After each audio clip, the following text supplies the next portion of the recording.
and he has to come mess it up. Bryce, when you watch BYU on defense, what do you see from them? I think they're a really physical team. They're going to get after you. They're a pretty chippy team. I think the goal of the offensive line this week is to maintain the physicality that we've had throughout the past 3 weeks, and then just be able to keep improving on that. When you look back at the Nevada game, when you guys met, what was the talk? How did the offensive line grade out? The offensive line graded out pretty well. We played a pretty physical game. Obviously, the way that game went out, it wasn't exactly what we expected, or that's not what we wanted.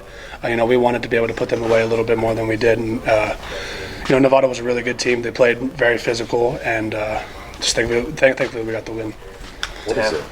What is a healthy Daniel Highshaw meant to kind of help Devin out, take some stress off him, and add quality to the backfield? Yeah, that means the world. Daniel Highshaw, he's such a good back.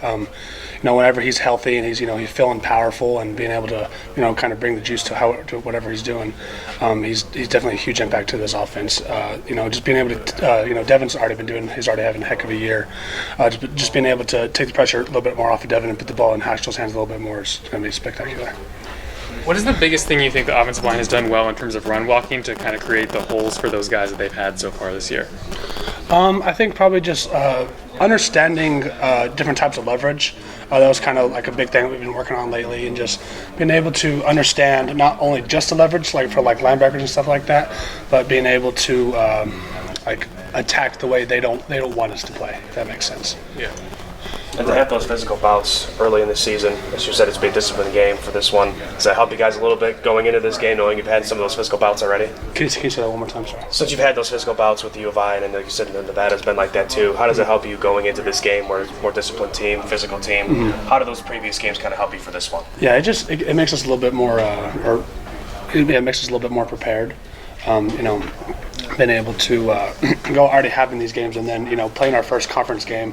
BYU, they're going to come in. It's their first Big 12 game ever, so they're really going to bring the juice. I'm sure their coaches are hyping them up the entire time, along with ours. Our scout team, they're getting real hyped up. Being a little bit more chippy, a little bit more physical, and that's just what we're going to have to do to be able to beat them. Hey Bryce, 3 late kickoffs to start. You looking forward to an afternoon game? Absolutely. I cannot wait for having an afternoon game.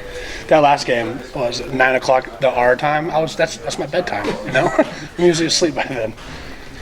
You mentioned the scout team, and earlier in the season, Dominic Cooney had talked a little bit about kind of having them hit you really hard to prepare you for Illinois and whatnot. Just how valuable has the scout team been in terms of your preparation for some of these defenses? The scout. I don't know. Shout out Cole Petrus. Cole Petrus is probably the best scout team player that we have. I don't know what it is about that kid. I could go out there and I could block the UNI guys, anyone in the world right now. But Cole Petrus is giving me the most work. For some reason, I cannot block that kid to save my life in pass protection at all.